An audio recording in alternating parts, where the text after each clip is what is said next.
رابع ماتش على التوالي بتخسره من المصري. حاجة لطيفة جدا.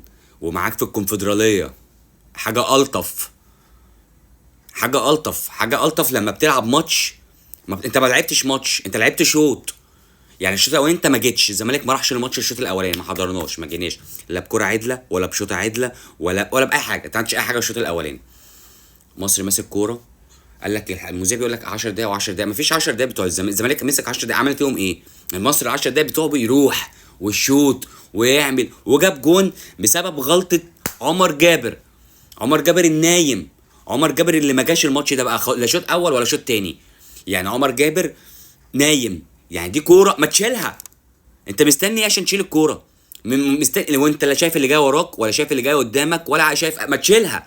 مستني عواد يطلع وبيبص عواد ايه؟ والمذيع يقول لك 50 50 50 بتوعت ايه؟ الكوره شيلها. مستني ايه؟ يعني انت مستني حضرتك عشان تشيل الكوره. طبعا خلاص هتنزل الدنيا كلها، خلاص المصري رمالك الفرقه كلها ورا. شوط تاني انت بتحاول تلاقي حل. وانت ما انت هتعمل ايه؟ انت بتحاول تلاقي حلول عشان تلعب ماتش، عشان تلعب الشوط التاني، عشان تمسك كوره، عشان تجيب جون، عشان تتعادل. بس انت ما بتلعبش فرقه تعبانه.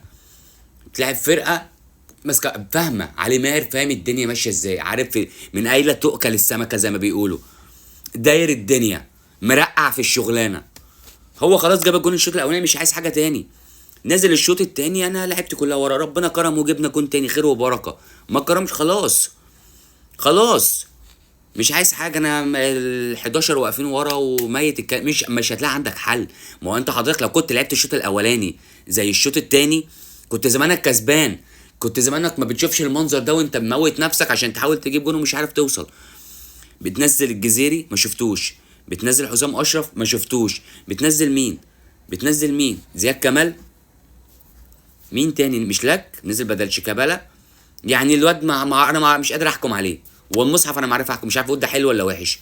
ده كويس ولا مش كويس. لعيب غريب. لعيب غريب بيوصل لاخر حته اللي هي ايه يلا تلاقيه الكرة راحت فين، وقع ولا خبط ولا يا تفهمش عمل ايه، مش قادر افهمك. يعني الكرة الفينش صفر. يلعب بالكرة براحتك وسريع ويعدي وبيخش جوه. لكن تخش جوه. الله يمسيك بالخير يا بن شرقي. بن شرقي كان بيخش جوه بتلاقيه مطلع حل ابن شياطين. يا يسقفها في وش الجون يا يعرض تعريضه محترمه. بيعرف يشتغل بالكوره. انت بتوصل للحته دي وبتقف، شكرا شكرا، الموضوع انتهى بالنسبه لك. ماتش حلال اللي انت تخسره. ماتش ده الطبيعي. ما تقوليش بقى احنا لعبنا الشوط التاني ورحنا والكره جت في ايد البتاع. ما تعتمدش على حكام. ما تعتمدش على تحكيم لان انت كده كده التحكيم مش معاك ومش هيبقى معاك. يعني اللي شفناه امبارح في الاهلي وضربه جزاء من بره وضربه جزاء على يحيى ما فيش، ما تنساش.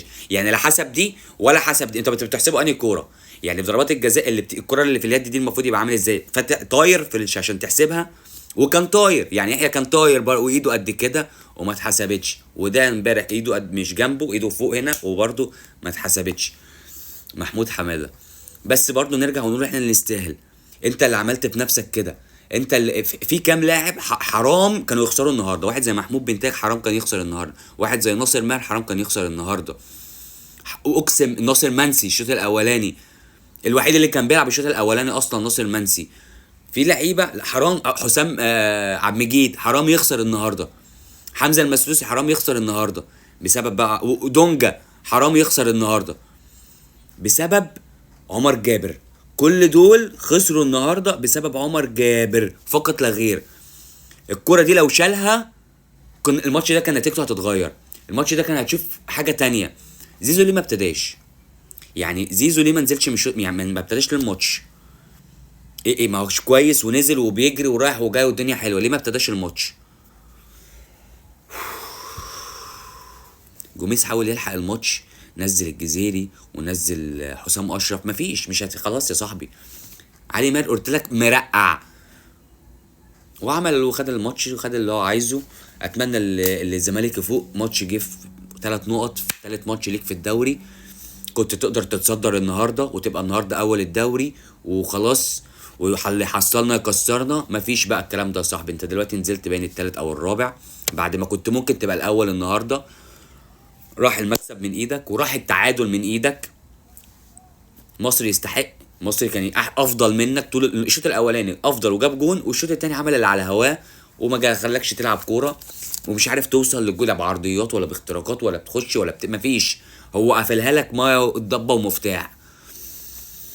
ليه يا عمر جابر كده؟ عمر جابر موسم بادئه مش احسن حاجه، مع ان كان ناهي الموسم اللي فات 10/10. 3 متوشه ما شفتش عرضيه من عمر جابر، 3 متوشه ما شفتش كوره من عمر جابر زي السيزون اللي فات. مع مش فاهم ايه اللي حصل فيه. مع كلنا كنا بنقول يروح المنتخب يروح المنتخب، بالمستوى ده ما فيش منتخب يا صاحبي. مش هنتكلم اصلا لان مش هيبقى لنا عين، لان انت فعلا وحش. انت لا بتعمل عرضيه كويسه ولا بتغطي كويس، واقف نايم في الماتش. شلبي، شلبي انت بيض، وحش وحش وحش. ده بقى ما بيعملش اي حاجه، لا بيدافع ولا بيرفع ولا بيخترق ولا بيباصي ولا بيستلم. ما بيعمل بقى بص، عالة على الفريق. يعني مصطفى شلبي ده فعلا حرفيا عالة على الفريق. كفايه شلبي بقى، ريح لها شويه يا بابا. نزل مشلاك على الاقل ممكن يجي منه، يعني ممكن مع الوقت الواد بيروح وسريع وبيخش. هو ناقصه الفينش، ظبط الفينش الدنيا معاه ظبطت. مصطفى انت لا فينش ولا بتعدي واحد على واحد ولا بترفع، وما فيش، ما بنشوفلكش. عبد الله السعيد ما كانش موجود برضو الشوط الاولاني، وكان لازم يخرج اصلا من الشوط الاولاني. ماتش اتمنى ان احنا الكويس اللي هو جه في اول مطوشه في الدوري. يعني لازم نعيد حساباتنا بقى، لازم نعيد. جوميز لازم يقعد كده مع اللعيبه يفهم انتوا عايزين ايه، مين حابب يكمل. عشان شوط كامل 11 لعيب مش موجودين، شوط كامل 11 لعيب نايمين. كانت غريبه بالنسبه لي. يعني الشوط ما ابتداش غير لما زيزو نزل. يعني الماتش ما ابتداش غير الشوط التاني لما زيزو خلاص بقى راح مكانه ونزل.